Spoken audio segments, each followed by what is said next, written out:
This is William Birchwood with WFCW, and I'm sitting here today with Steve Ash from Pro Wrestling Freedom. And today we are blessed to have Father Fear in an interview asking the questions you people want to know. Yes, sir. This is Steve Ash with Pro Wrestling Freedom. Father Fear, how are you doing today, sir? I'm doing. Let's just get on with this thing. I'm not here to make baby smile or anything, so ask the questions. Let's roll. Okay, sir. My first question is, how did you break into the professional wrestling business? I didn't break into the business. I made the business. I was around when this business was nothing more than a carnival in some sad backwood country farmhouse. What you see today is what I made. Next. Father Fear, speaking of carnivals, how about the rumor going around that I have investigated and found out that at one time in your life you have owned and operated a dark carnival? You're a pretty smart man, dude. I've owned and operated lots of things that was dark, shady, whatever the word is. And that is why I got pockets of the green, and you've got a job where you've got to sit and pander to people like me and ask me questions. I'm not giving any details, but I've made my whole life making money off other people's ignorance. And if that's a bad thing, then you need to absolutely eliminate the White House or Washington, D.C. Steve Ash, Pro Wrestling Freedom. What is your main purpose in coming to Pro Wrestling Freedom? To teach you backwoods hillbilly dumbasses that there's way more to life than these guys wearing pretty trunks and smiling at the little girls and selling T-shirts to babies. I'm coming to your town to teach people the truth. I'm coming to your town to let people know there's a better way, and I am the better way. Don't call me a cheater, because I don't cheat. I don't need to cheat. I bring people with me that are so superior to anybody in the business. We just walk through them. But I will tell you this. People at Pro Wrestling Freedom need to watch out, because I have a real bad reputation for not leaving until I own it or shut it down. So you tell your boy down there, he better be on his A game. Father Fear, that brings me to my question. Everyone is asking me, what about the occult-like attitude toward the youth of our nation, and where are you going with it? First of all, it's not an occult. Young people today have open minds. They're not completely programmed yet like your guy. You know, you guys walk around, you've got these preconceived questions you're going to ask me because you think I'm some psycho. I'm not a psycho, I'm a smart man. I want the young people in this country to use their brain. I don't want to be programmed by some beliefs system that is so old and antiquated. You know, if you guys stop and think for 1 minute, thousands of years ago, people will wake up and go, wow, where's the sun coming from? So they made up this god of the sun. The wind's blowing hard, so they made a god of the wind. Do you get where I'm going with this? Both of you. Follow me. Are you with me? Yes, sir. All right. Yeah, with you. Okay. Now, there's still one question. Now, scientifically, they've proven that the sun's a big ball of fire. It took a real genius to figure that one out. And the earth ain't really flat, but there are people who argue that with you. Okay. What's the one thing we don't have an answer to scientifically? There's two questions. Did either of you dumbasses tell me what those two questions are? Well, sir, I'm here to ask you the question. No. Don't ever tell me you stir anything. You might be asking the questions, but I'm going to tell you what to ask. But since you two are both a little bit slow, I'll help you out. Well, sir, I'm just... Shut up. Hey, shut up. There's two questions. Where did we come from? And where are we going? And I'm not talking about in the physical sense. How did we get here? And what happens when this thing we're walking around in it no longer functions? Does the energy inside of our body go with it?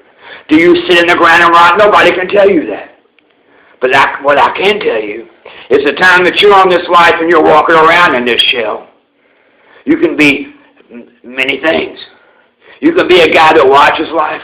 You can be a guy that lives life. But the one thing you don't ever want to be is a guy that lives somebody else's life. I will get in your children's head and I will teach them to question authority.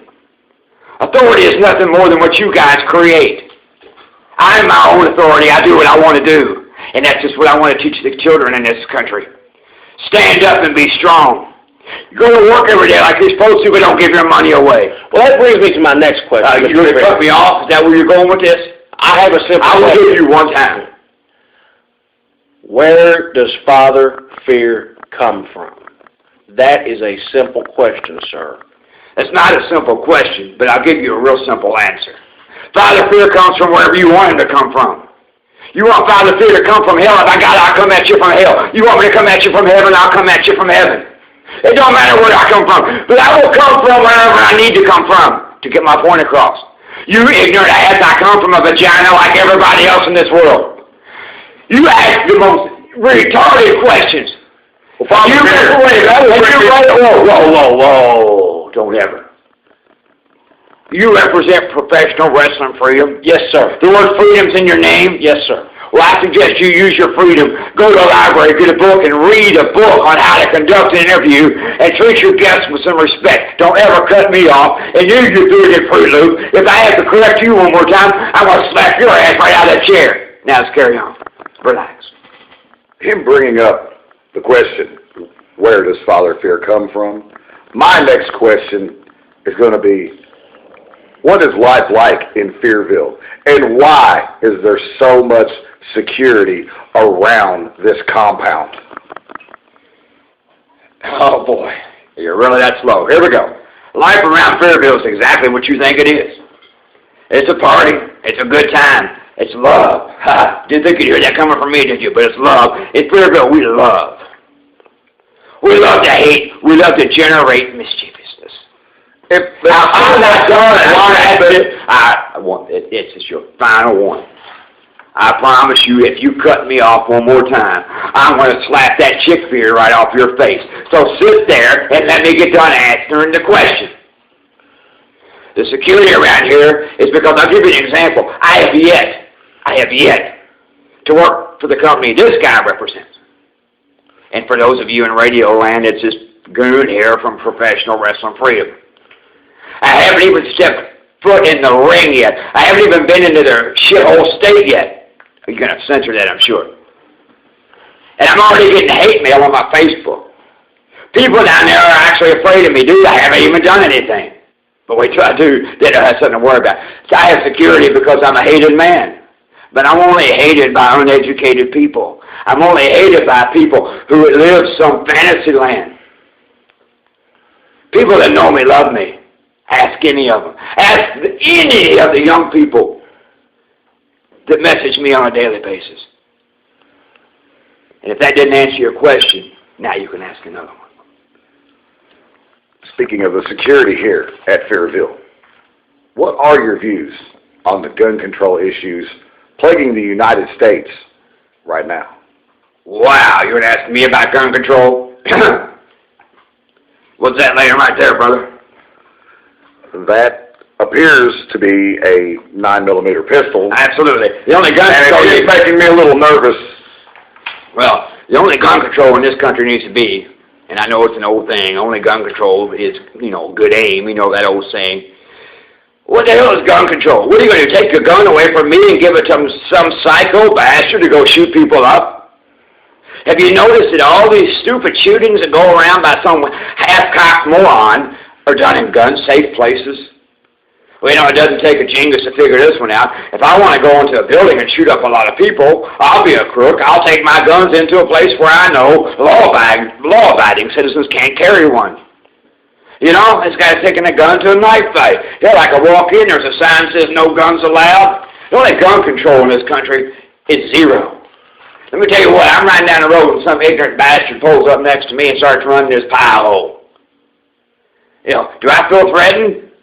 Good deal, baby. But bang, bang, bye-bye, gun control, the only thing you need to control about a gun is to make sure you got lots of them. This brings me to my next question for you, Father Fear. What are your thoughts on euthanasia? Well, you know what? Dr. Kevorkian was a hero of mine. And it's a real sensitive issue with me. Why is it sensitive, sir? Because euthanasia is a personal choice, and I'm all for that. But my view on euthanasia is I would like to be able to decide who gets euthanized and who doesn't. You know, why would you like to shut up? You ask me a question, I'm going to answer it. I can think of nothing more pleasurable than to sit down every day and write out a list of people who I think should be euthanized in this country. Okay? Because there are so many people, and it has nothing to do with age. It has nothing to do with anything other than, are you an asset to this country? Are you an asset to this planet? I can promise you 80% of the people in the United States of America don't even earn their keep. If you can't get up and work, and you can't get up and serve me in some way or fashion, hell with you. You're not doing me any good, and I refuse. And you can write this down in both y'all's old books. I am one cat daddy who thinks that if a woman breeds babies for checks, she needs to be put in prison or babies taken away from her. And I will never change my attitude towards that. I do believe in making babies when a man and a woman are going to raise them together. If you ain't going to raise them together, don't make them. Well, this brings me to my next issue with you. I have a question wrote down here on my paper. What are your thoughts about babies' mamas? Babies' mamas. Well, we were just talking about babies' mamas. I know a lot of babies' mamas, all right? And these babies' mamas are the same ones who are producing fearheads. So it kind of works out for me in a way. But the downside to that is I've got to feed them.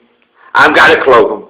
I've got to watch these babies' mamas get money from everybody for doing everything. Do you know babies' mamas can get money to fix their cars? Did you know babies' mamas can get money for gas? Did you know babies' mamas can lay on their back and do oxycontins and every other kind of drug there is known to man, have a revolving door policy, do whatever they want to do, and by God, the laws protect the baby's mama. Did you know in your great state, down there in the Bluegrass State, do a little research of this, a baby's mama can be a drug addict, and if you turn her in, they will tell you that's a lifestyle choice. What kind of state do you idiots run down there? I'm sorry, sir, I cannot speak for the whole state. Well, you know what? You can't speak for anybody. It's obvious by looking at you that you've got to look at a piece of paper to get your questions. And I got quiet. That's a sin in radio, boys. I know this. So somebody's going to ask me a question. Well, sir, you hit on it just a little bit there. What is your opinion about... Wait a minute. I don't ever hit on something just a little bit.